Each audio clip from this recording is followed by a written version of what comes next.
হযরত আলী রাদিয়াল্লাহু তাআলা আনহু বসা, আল্লাহ নবী বিশ্ব নবী রাহমাতুল লিল আলামিন আলী রাদিয়াল্লাহু তাআলা কুলের ভিতরে মাথা রেখে ঘুমায়। আসরের সময় আসরের আযান হয়ে গেছে। আল্লাহ নবী সাল্লাল্লাহু আলাইহি ওয়াসাল্লাম ঘুম ভাঙে না। আলী চিন্তা করেছে, ও মালিক, আমার যদি আসরের নামাজ ছুটে যায়, কিয়ামতের কঠিন মুসিবতের সময় আমি কি জবাব দেব?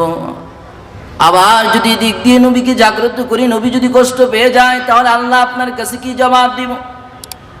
আলী রাদিয়াল্লাহু তাআলা অন্তর থেকে কান্না শুরু করছে, কিন্তু আওয়াজ বের হতে চায়, আওয়াজ আটকে রাখে। হযরত আলী রাদিয়াল্লাহু তাআলা হঠাৎ করে চক্ষু থেকে এক ফোঁটা পানি আল্লাহ নবী সাল্লাল্লাহু আলাইহি ওয়াসাল্লামের চেহারা মোবারকে পড়ে গেছে। নবী আলাইহিস সালাতু ওয়াসসালামের ঘুম ভেঙে গেছে। আলী,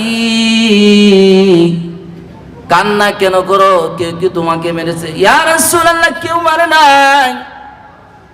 ওগো আল্লাহর হাবিব, আপনি তাকিয়ে দেখেন, আসরের নামাজের সময় শেষ হয়ে যেতে সূর্যটা হেলে যাইতেছে, আর সামান্য সময় বাকি আছে। আল্লাহ নবী সাল্লাল্লাহু আলাইহি ওয়াসাল্লাম বললেন, আলী শুনে রাখো, আমি কোন আল্লাহর ইবাদত করি তুমি তো জানো। বলে, ইয়া রাসূলুল্লাহ, জানি। বলে, তাহলে এই সূর্যটা যেই আল্লাহর আদেশে চলে, সেই আল্লাহর ইবাদত আমি করি।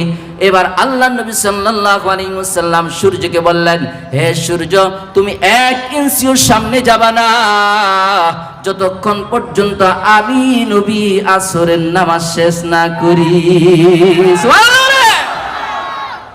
একটা সূর্য থেমে গেছে, আল্লাহ নবীর নামাজ শেষ, এরপরে আবার সূর্য চলা শুরু করছে। সুবহানাল্লাহ বলবেন না?